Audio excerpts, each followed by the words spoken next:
So we have 3 ears to listen with, 2 on the sides of our head and 1 in our heart.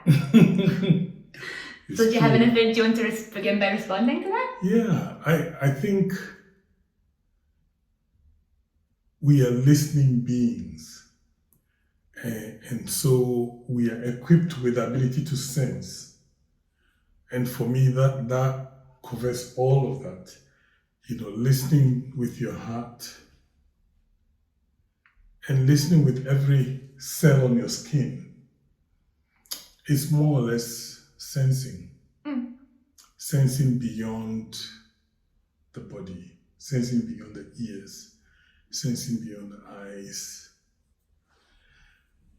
And in a way, as academics, sometimes that sensing is removed through your academic activity. And that's to a large extent is the concern, when we talk about listening beyond the ears. Yeah, I think the idea of talking about listening for this, for the Eco-Social World Forum, for me came from my experiences as quite a new academic, quite a junior academic. And I feel like a lot of the academic training I've had over the past few years, in my undergraduate degree and then my master's and then my PhD, and then working as a research associate, I'm working as a linguist, so I'm learning lots of methods and techniques which theoretically are about listening, like literally listening to spoken language. But at the same time, I keep having this feeling that perhaps I knew how to listen better when I was a little kid. Because when I was a little kid, I knew how to listen without fitting things to a particular frame of reference. I knew how to listen to what people were saying without... I find that when I'm reading now, because I'm reading and then I'm trying to write papers at the same time, and I find that I'm reading and at the same time as I read, trying to think how it fits into the thing that I want to write. Do you know what I mean? So I'm not truly listening. Yeah. And I think what's really important for me now at this stage in my academic career is to find ways of doing research that allow me to truly listen to what people are saying and not simply try and fit it to the frames of reference that I have, the frames of Western thought, the frames of academia, and to try and listen to what people are truly saying. And I think that can be surprisingly difficult, and it is something you have to learn and work at. Yeah, I think the problem also is the idea of, framing your reference, and to a large extent that is a hindrance, because we fall in the trap of, if it does not fit my frame of reference, then it's not viable, it's not relevant, it's not authentic, and so on and so forth. So what that does is that it keeps us away from other forms of knowledge. It keeps us away from other forms of experiences. Yeah, absolutely. And one unique experience for me is the experience of, out there, the experience of nature. When maybe you are in, you're in the woods, and suddenly you can hear more than just the trees, the wind rustling the leaves. You can hear the presence of everything else as multiple entities that can also sense your presence. That's where an interaction happens. So you can hear yourself being heard. Exactly. And you can hear other things hearing you. And for me, interaction is what generates new experiences for us. Because, and an example I normally give my students is, if my right hand and my left hand don't interact, nothing new emerges. But the moment they come together, something new. That sound is new. But also, if I rub them together, the heat is new. It's that potential that exists between the two. So this is like, the rubbing is like the listening, So that even when you listen to your heartbeat, the fact that you're listening to your heartbeat means that you are interacting with your heartbeat. And so something new is coming. And that new thing is the sensing. So you can sense yourself and you can sense others. The other thing, scientifically it's proven that your body is a highly developed electromagnetic system. So any electromagnetic system has electrical fields, magnetic fields. So our magnetic fields as human beings interact with each other. And we can have an experience of that happening. Of course, now there are academic research, on that. So I suppose we're beginning to evolve our understanding about ourselves and so on and so forth. But the problem of, academic speaking being in the way of listening. Well, this is something that I'm sure you've experienced too. You've heard the phrase publish or perish. The idea in academia that you need to be constantly producing and speaking or writing. You need to be constantly talking and saying things.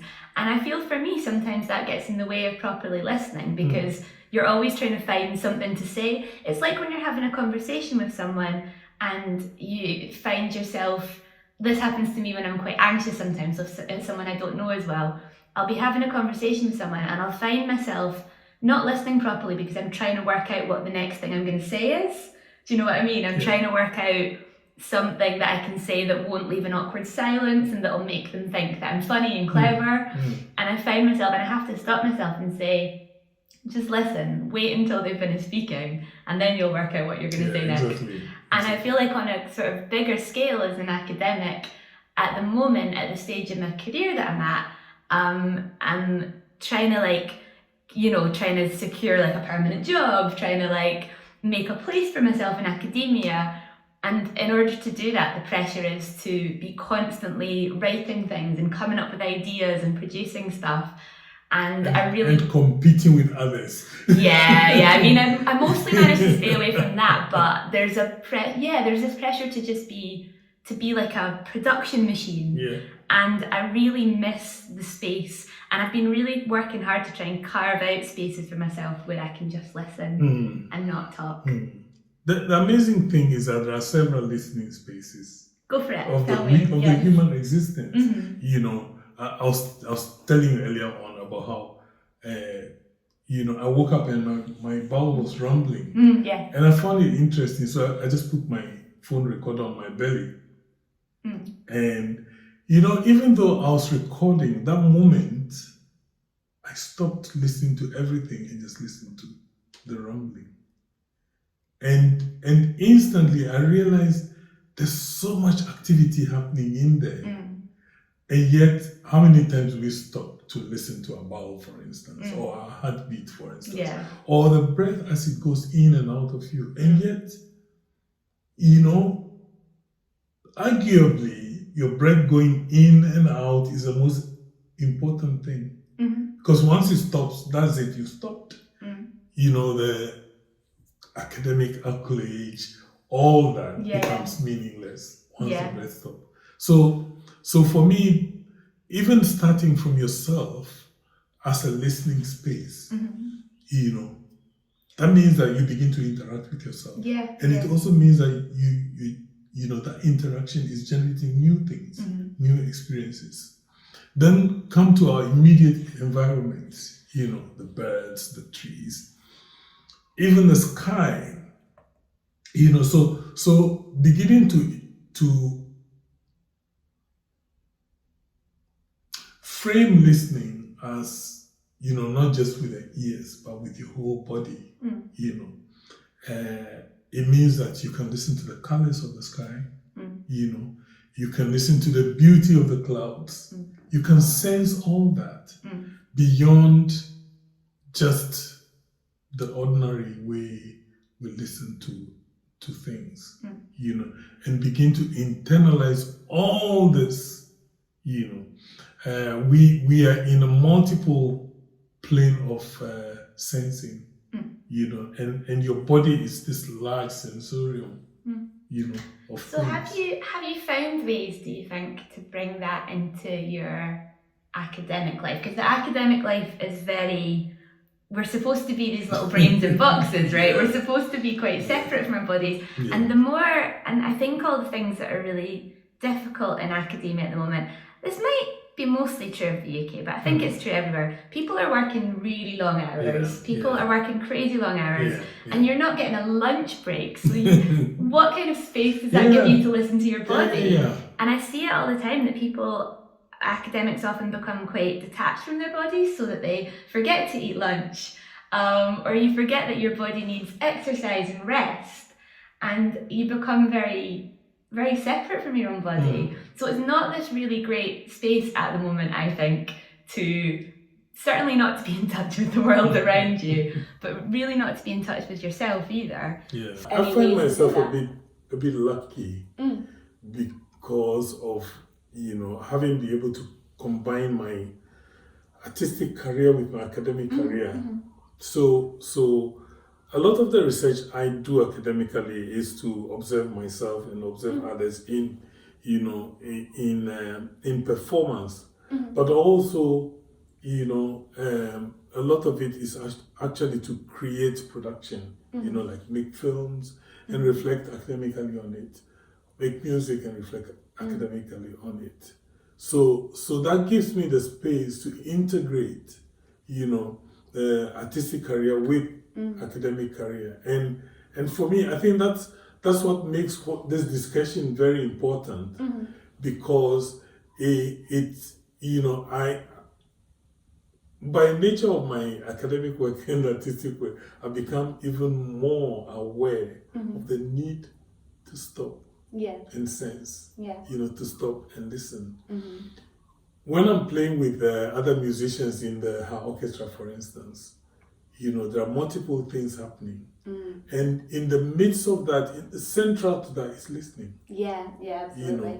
And not only listening to one instrument play against the other or with the other, but also listening to the harmonies. Yeah. Because harmonies are, they're also interactions. Also listening to the resonances that are happening. Human resonance, between musicians. But also just the resonance of the universe within the sounds that we are creating. Because if you pick an instrument, before you touch it, it's silent. But you must hear all the notes that exist in that silence. Pre-hearing. Exactly, to be able to bring them alive. And so for me, to that extent, I consider other people in that, that same framework. So the way I go about interacting with people is mainly, as much as I can, with an approach of mutual enrichment. So to be open to be enriched, but also to be embracing and giving of myself and what I know and what I experience. And for me, that makes life become, a big experience of a difference. Because at any moment, when you encounter another person, you are choosing to either, create an enriching environment or alternatively an impoverishing one, depending on what you say to the person, how you behave towards the person, and even what you think about the person. A lot of the problems we have in the world today is based on the fact that people choose to impoverish each other. And it's also because we haven't created mutual, enriching, not only learning, listening spaces for ourselves. You know, because I can sense what another person senses if I give myself the space to listen.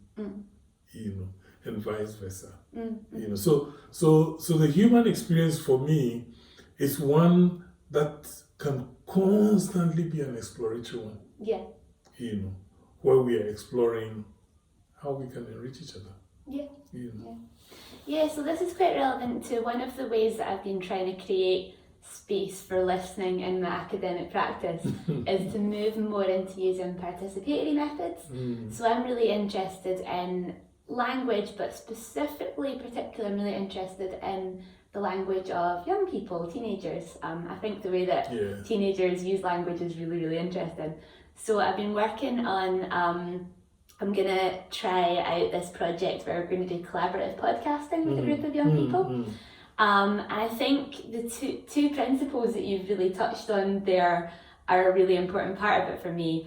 One is mutual enrichment. So I feel like as an academic, in the research that I've done in the past, I think I'm quite proud of it in a lot of ways, but I'm not confident that the young people that I worked with came away from it enriched necessarily. You know, I did. I learned loads. You never know. Sometimes we enrich people in ways that are not obvious to us. Maybe. And then they come back to you years later. I've had several of that experience where young people have become, you know, adults. Yeah. And they come to me and say, that thing that you did with me, it helped me to decide this or decide that. Okay. So you won't know now. They will come back to you maybe 10 years later. And that makes me feel better about it. And you will feel something that you've never felt. Yeah, that makes me feel good. But I think I want to ensure that the next piece of research I do, I want to ensure that they get as much out of it as I do. Yeah. So rather than,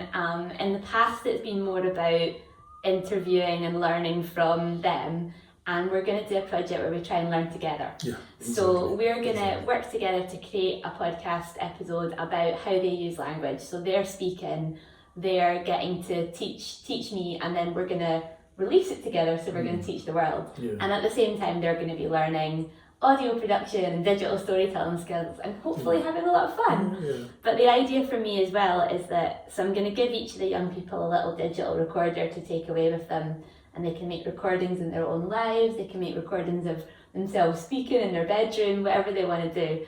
And that's going to become part of my research, as well as the process of making this thing together. And I'm hoping that this is going to open up some new spaces for me to listen to what they've got to say on their own terms. I mean, that's going to come from within me as well. I need to keep my ears open, and I need to not immediately try and take everything that I get from them and fit it into previous research that's been done straight away. And this is just like this, and it's just like this theory, and give academic labels to things that they wouldn't think of in those terms.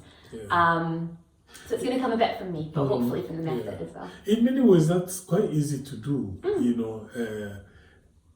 What you've described now is a big characteristic of what the way we do our research. When we are doing artistic research as part of the projects that we do, particularly the project. Our project partners in Ghana, who are mainly young people who live in a disadvantaged community, and we basically just co-create with them. And when you spoke about languages, it just reminded me of how that's also a big listening space, where you allow the multiple languages that exist in a group to just emerge, instead of one language being the dominant language and suppressing, the understanding, the knowledge values that are hosted in other languages. And so I think that for us as academics, one of the things that will benefit us is if we begin to allow ourselves to hear other languages within our research, within our teaching, within our learning, to be open to, the alternative knowledge that exists, or alternative ways of conceptualizing life that exist in other language systems. I think we'll be better academics, we'll be better, artists, we'll be better human beings if we don't just exclude, languages that we don't speak. Sometimes for me, as a musician, this is my attitude towards other languages that I don't speak or understand. I just hear it as music. And I actually experimented a little bit on that on one of my PhD productions, the documentary film Music Across Borders. And what I did with it still amazes me. I looked at music as language and the musicality of language and put it together in the way I edited that film, where I decided that I was not going to put any subtitling, to translate language, but I'll use music as an interpretative underlying feature, that's communicating what is being said and what's being felt, And the other thing I did was I decided to edit. So there are several languages in that documentary. There was English, there was Danish, there was Ewe, there was Bohem, and there was music. That's language, And when you watch the documentary, there's no way at any point you would think you don't understand something because you don't understand the language, Because for English speakers who did not understand Danish, when the Danish is speaking, there's music. So you hear it as a performance, and you understand. The music speaks to you. Yeah. The other amazing thing for me when I was editing was that I decided I'm not going to seek the translation in order to cut the clips together, but I'll finish cutting and seek the translation after. Okay. It's amazing that actually. So you're basing the cut points on like intonation rather than intuition actually. Okay. Yeah. So that's. I suppose you can tell from the way from the rhythm of speech when someone has finished a point. Yeah. And I guess it's a very musical way of you're editing based on the musicality of the speech rather than the content. It is, and I think we can explore it. We can explore such approaches a lot more as academics. That's really interesting. But what it asks you to do is to listen. Yeah. So for me, that environment, that research environment, became a listening environment for me as well. And listening in a different way as well, because we're talking about listening. I suppose we're talking about listening in quite a metaphorical way, and what we're not talking about just what you hear, but we're talking about listening as an openness and listening as receptiveness and quite an active process. And I suppose we all do have different ways of listening, and what I'm trying to do as an academic is to get into the right listening habits and listen in the ways I want to listen. I suppose a way of looking at it is viewing listening as a way of being empty. Okay. Emptying yourself of the preconceptions. Yeah. Of the, imagined, understandings. Yeah. And you're not going to do that completely because you're always going to interpret what you hear, of course. Like even when you're listening to a language that you understand, you've got to interpret to make sense of how these sounds fit into with content. That's just, like linguistically speaking, you're always interpreting, but it's maybe about just being a little bit more flexible and open in the way that you interpret. Yeah, I take it a bit beyond that. I take it a bit beyond that into a space of stillness. And there's a lot of well-being implications to that as well. When you are still, and that's possible, it's humanly possible to be still and just let what happens happen, you know. Obviously, there's never ever any, you can never say you're totally still, because once your body is still, you know, there's still a lot of organic, you know, activity happening, you know, in you.